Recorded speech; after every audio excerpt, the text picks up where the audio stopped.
In my part of the world, it's Friday.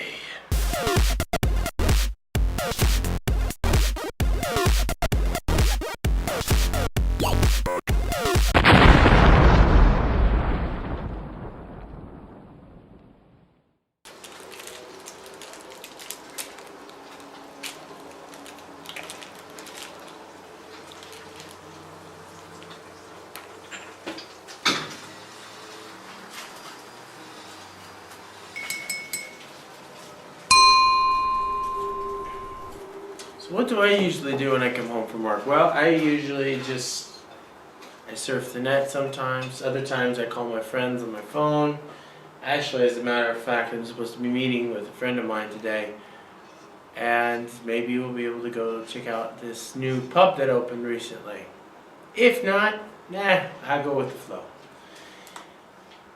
He hasn't written me back yet. It's okay. We'll get started.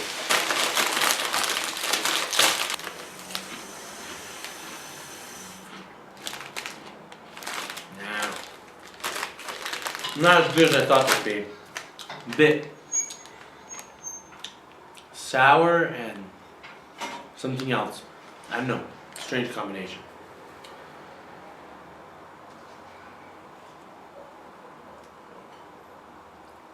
Not bad. Coffee's pretty good.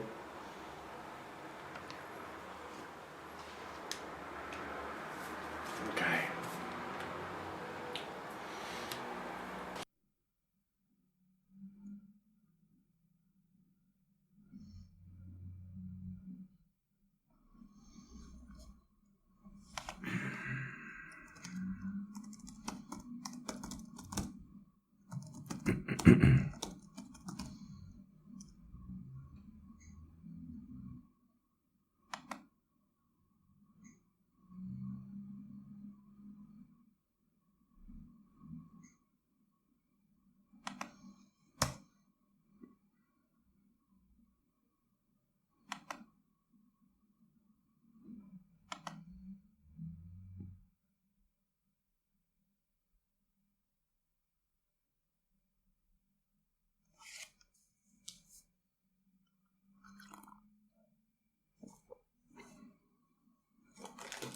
So as you can see, I read all kinds of stuff, mystical texts and things of this nature.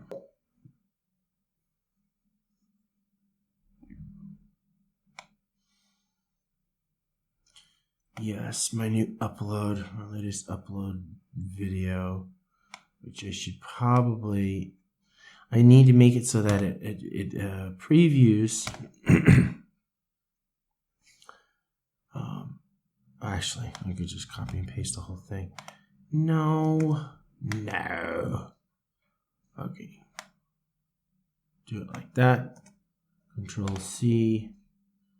I'm going to delete from the page. Yes. Okay. Come on. Oops. Control A, Control V. Yes. That's what I'm looking for. Publish.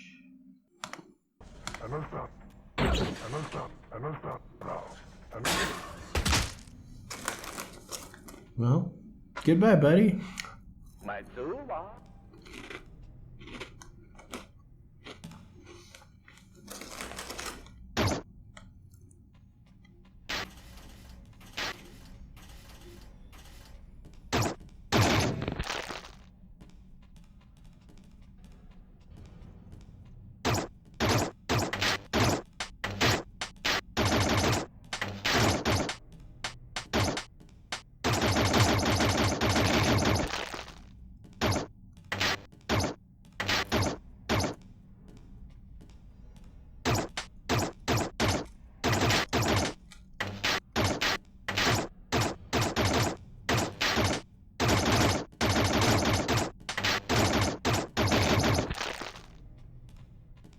This was one of my favorite games.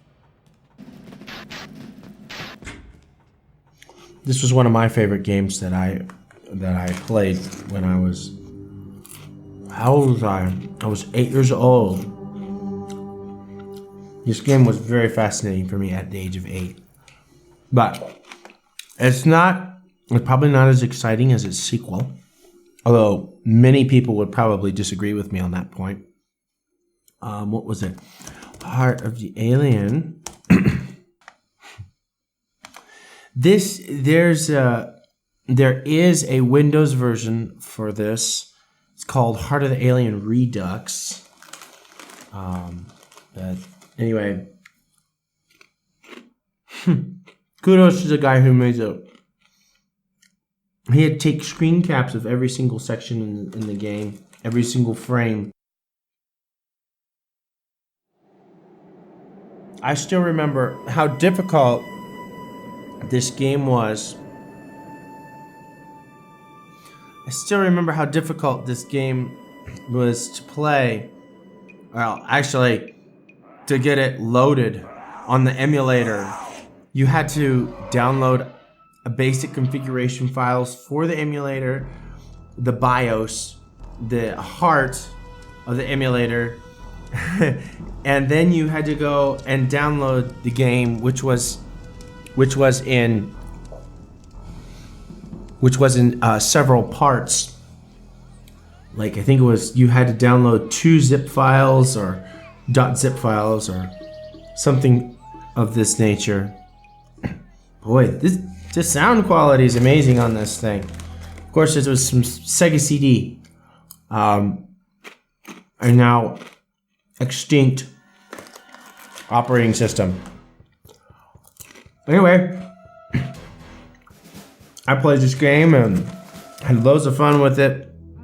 But it took me, I think it was 2 or 3 months before I found somebody from Africa who actually helped me, or Nigeria, who helped me get everything all set up. You had to put the sound files in the right place, you had to put the music files in the right place, you had to put the image files in the right, it was really complicated. Anyway, I still remember when I first started playing it. It was good stuff. I mean, this was coming at a time when computer games had very little intro sequences, unlike today. There was no cinematic special effects and things of this nature. This game was, well, one of the games that pioneered that technique in video games.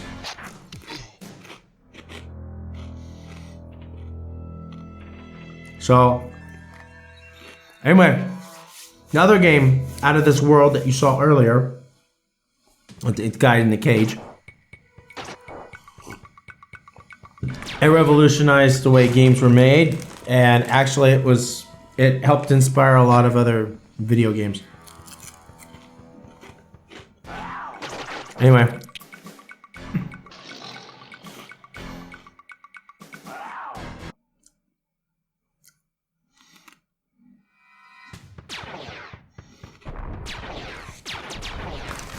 Basically, the story goes in the first part, a scientist conducts this experiment, and the scientist conducts this experiment, and his experiment goes haywire when a lightning bolt blows up his laboratory. It sends him off into this alternate universe where he has to survive this alien civilization. And this is part 2 of the game. That game.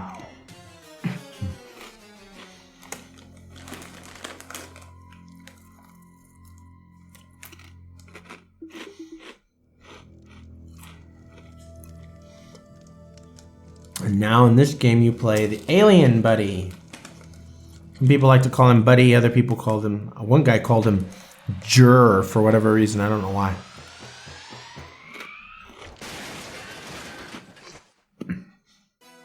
Dun dun dun. Yeah. Nasty. Okay. Enough of that crap stuff. I get the good stuff. You know what I'm talking about. I'm talking sour cream and onion. Much better. No, that's not so bad. So as you can see, this is my little setup that I have here. I guess you could call my mini studio, for lack of a better term. This is how I do things, how I set everything up. The trick is to, I guess, find a way to get your microphone in the right spot and record. Now, right now, I'm not going to make a huge deal out of this mic because, I mean, this is a really casual video. And what the hey, it's Friday.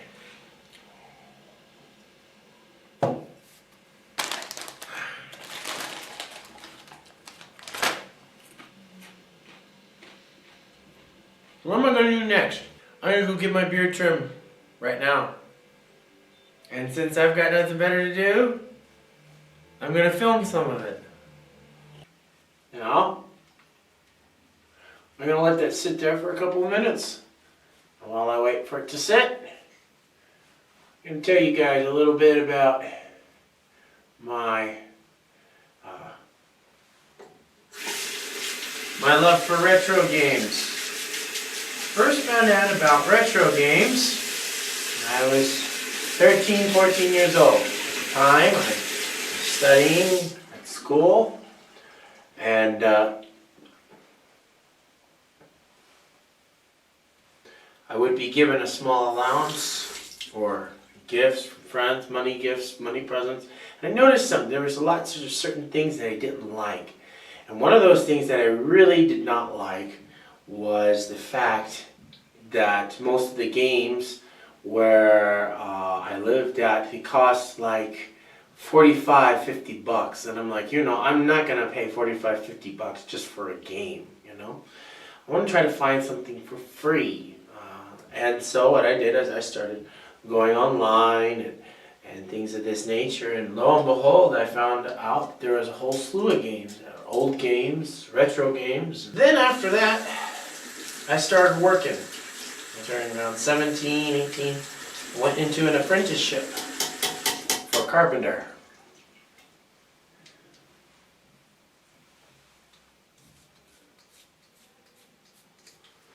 One of my first jobs.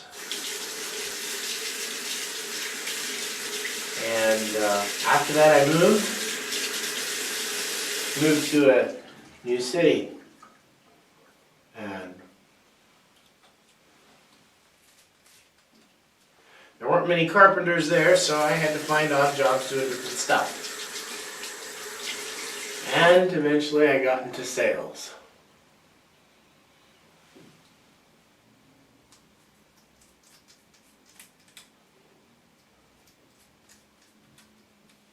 Of course, that's a whole other story for another time.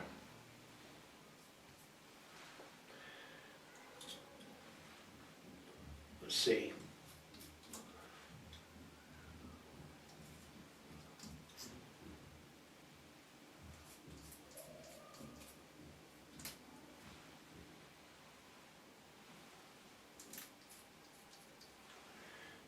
Okay.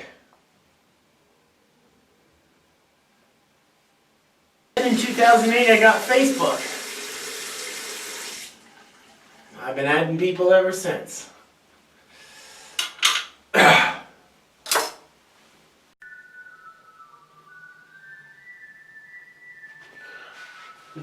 So what you doing, Mom? As a result, somebody sending me a birthday card, and then they have all these options for a reply. And I'm just taking my time going through them. They have a lot of some of them have activities, coloring pictures. Some of them have puzzles, matching tiles like concentration. It took me almost 2 minutes.